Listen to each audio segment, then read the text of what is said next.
सार्वजनिक बांधकाम विभागाचा अजब कारभार आता चव्हाट्यावर आलाय। हिंगोली आणि परभणी जिल्ह्याच्या सीमेवर मराठवाड्यातला पहिलाच केबल स्टेड ब्रिज उभा राहिलाय खरा।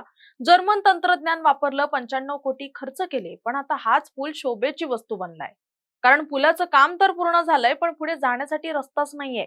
रस्ता नंतर आणि पूल आधी अशा या नियोजन शून्य कारभारामुळे जनतेचा पैसा पाण्यात जाण्याची भीती निर्माण झाली आहे।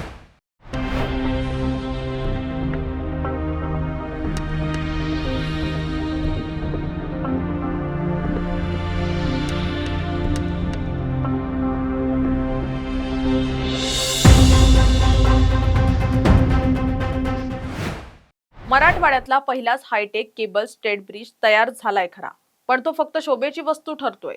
हिंगोलीच्या येलदरी धरणावर 95 कोटी रुपये खर्चून जर्मन तंत्रज्ञानाचा पूल उभा राहिला। वर्षभरापूर्वी काम पूर्ण झालं, पण पुलाच्या पुढे रस्ताच नाहीये। आधी पूल बांधला आणि आता बांधकाम विभागाला जमीन अधिग्रहणाची आठवण झालीये। रस्ता नसल्याने हा भव्य पूल सध्या धूळ खात पडला असून जनतेचे 95 कोटी रुपये पाण्यात जाण्याची भीती निर्माण झालीये। प्रशासनाचा कारभार म्हणजे वराती मागून घोडे नाचवण्याचा प्रकार म्हणावा लागेल।